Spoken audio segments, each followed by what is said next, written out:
My mind playing tricks on me. What's going on, Jerome's Beautiful Monday. It's time for another 7-round Vikings mock draft, as deep as this V.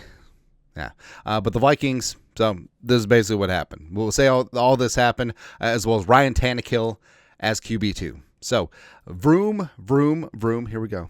Why not? Feeling good today. I don't know if I want to get spicy.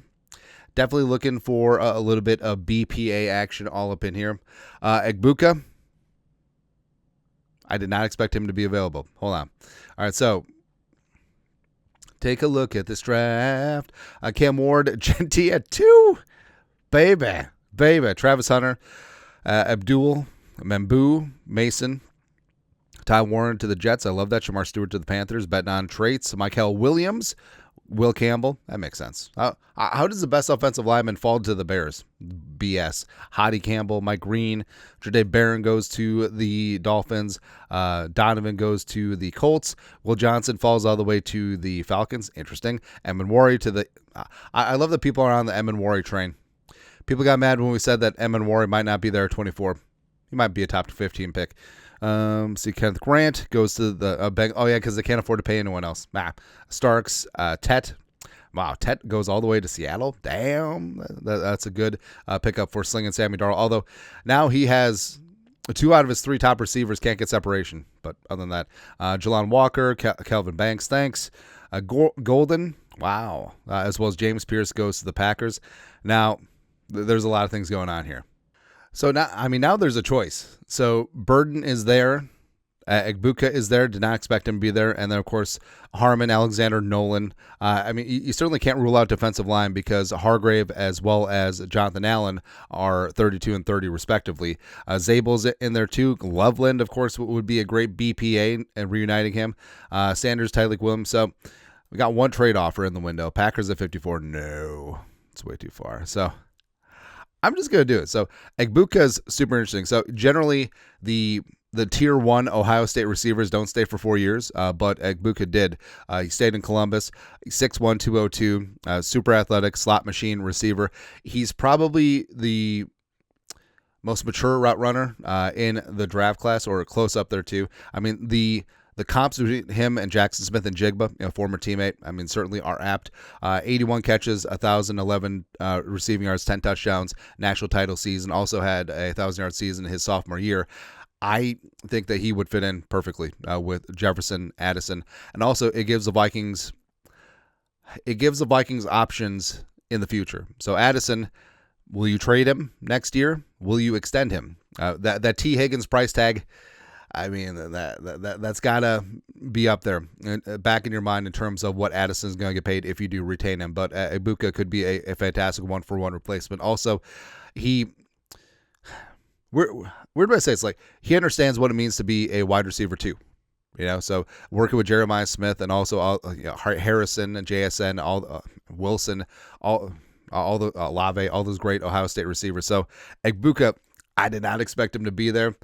That's a great thing about it. Since the Vikings hammered both trenches, cornerback as well as running back, we can do whatever the F we want. And it's glorious. Happy times are here again. Millam. So Millam could reduce inside. Egbuka is fantastic. Tez Johnson, Devin Neal, Jared Wilson, Fannin. There's lots of ways we can go here. We got a couple trade offers. 99 and feeling fine. Hey, Giants. The G-Men. Give me that nut. So 154. Give me. One time. There you go. All right, so they came up for Devin Neal. Milliam off the board. Another trade offer.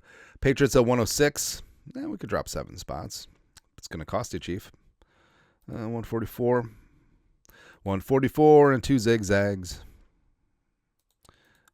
Baby, that's all we need. All right, let's do that one more time. All right, 106, 144, and 220, dropping down 7 spots. Resume. All right, so there's a lot of options here, and generally we would take Makuba, except like we said, we're going to change things up. CJ West is there. We love him. Kobe Bryant, Dotson. The 2 Kansas cornerbacks are really fantastic, but we're going to go with Kansas State cornerback. So Jacob Harris, Kansas State cornerback. Shout out. All right, so Jacob Parrish, he's 5'10", $198. Now, smallish, but he does have inside-outside flexibility. I think that he would be a great utility corner if you're working in that mix behind Murph, behind Rogers, behind Blackman, as well as with Newton McLaughlin. So Parrish, 76.9 PFF coverage grade for his career. Career 13 passes broken up, 5 interceptions, 66.2 quarterback rating when thrown at, which is good, as well as ran a 4.35 40 at the Combine, was fantastic at the Senior Bowl. So Jacob Parrish, super feisty, super aggressive. Does need to work on open field tackling, but Parrish, coming on in, man. Shout out DJ Reed. All right, so here we are, pick 139. Again, lots of options. JCM, Jarquez Hunter. We're looking at just running backs, man. Leonard. Again, Dylan Gabriel, I mean, Walter Rouse chemistry, sure. Uzarek, Hunter, I mean, I kind of just have to take my guy, right? I got to roll with Billy Bowman in this spot. So Bowman, pound for pound, badass, 5'9", $192. Safety, corner, slot, hybrid, undersized, but just has a great nose for the football, 4'4", 240. 11 career picks, 83 PFF coverage grade last season. And Bowman, he is the type of guy that's going to be all heart, all hustle. At minimum, great special teams, but at maximum, I mean, could fill in that Metellus role. Again, undersized, but all right. So next up, pick 144 in the 5th round. We got 2 more 5ths, a 6th and a 7th as well. I kind of feel a tight end. Brittingstool could make some sense, although his athleticism is kind of capped. Etienne in that mix certainly could go running back at some point as well. Quincy Riley could just double down at corner. Could actually, that might be the way to go. Do that. All right, so now we are going to Nick Nash. I kind of like it. So, yeah, screw it. We are going to double down on cornerback. So you do have Quincy Riley coming in out of Louisville, and he's 5'10", $192, 27 career pass broken up, 8 interceptions, good ball skills as well as recovery speed. So Riley and Parrish adding some great depth, a little bit undersized, but certainly is what it is. And Riley, welcome on in. You are a Viking. All right. So we got 3 picks left. Let's see.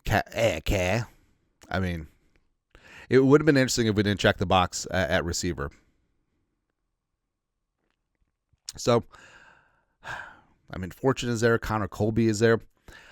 All right, so I kind of want to hammer down on center, or we do have guard options with Cooper and Colby, but McLaughlin's interesting. In the arms of an angel. So he probably would have been in that Wilson conversation in terms of the first true center taken if he didn't pop his Achilles. But rock solid at Alabama, had a great season at Ohio State before he got hurt. He is 6'4", 304. Now I know what you're saying. Well, undersized center yet again. Nah, not particularly. He does have great core strength as well as lower body strength. Could certainly hold his own. He's not as mobile as you would want an outside zone center to be. But again, high football IQ guy. I think that he has a chance to be fantastic once he does come back from that Achilles injury. So Kwesi loves the medical guys, getting some value, getting a guy who probably wouldn't have been a 3rd-round pick if he had been healthy, getting him in the 5th round, even if you have to put him on the pup or even give him a redshirt year, it could make some sense. Rest of the way, 2 picks left. Rourke, Timmer, Brady Cook, Brosmer is there. I know. I know. All right, so we do have some options. I mean, Ollie Gordon is just there winking at us. And I feel like Ollie's sort of been the forgotten man, but Ollie Gordon is a stud. Yeah, he's really fantastic. So Ollie is 6'1", 233. Decent receiver, but power all day long. 17, 23, and 21 touchdowns in 2023. Production took a bit of a dip in 2024, but getting Gordon here in the 6th round, it's kind of nice. Me likey. All right, Shuck is going to be long gone, so we're just ignoring him. Lastly, I don't know. Again, I understand that this draft has sort of been turned on its head because of what the Vikings did along the defensive line in free agency, but it shouldn't completely. Oh, Fairchild's down here. Shoot. Completely raw defensive lineman. So Ty Robinson, and again, I don't think that Ty Robinson gets to this stage, but Robinson certainly helped himself at the combine. Tested out great. He's 6'5", 288. All along the defensive line, and just is a creator of havoc, right? Wherever you put him in, he's going to get pressure. He's going to blow up a gap and get things done. 42 pressures, 7 sacks for the Huskers last season. Welcome on in, Ty Robinson. Tim Robinson, too. Why not? Bring in all the T-Robs. There you go. So, feeling good about this. Again, this is what's happened in free agency thus far, and this is what happens when you get to go true BPA. So, Egbuka, for all the hype around LB3, frankly, I think Egbuka is a better player. And he would be that potential missing piece in the Vikings passing game, which isn't missing a lot of pieces. That's for sure. So you got Parrish as well as Quincy Riley, two speedy, undersized corners, adding depth. Parrish can play inside, outside. Bowman's my freaking guy, man. Bowman is my Bob freaking Sanders, man. Seth McLaughlin in the arms of an angel. Once that Achilles heals up, I think he certainly could and should be in the center competition mix down the line with him as well as Michael Juergens once Ryan Kelly hangs him up. Ollie Gordon, nice combination of size as well as receiving ability in the 6th round. And then Ty Robinson, agent of chaos. That's exactly what he is in the 7th. So overall, since Kwesi checked the boxes in terms of needs and free agency, we're able to do whatever the hell we want. And I kind of like what happened here. Anyways, your thoughts are thoughts. 7-round Vikings mock draft. You guys are the best. You know what to do. Skol. Production value.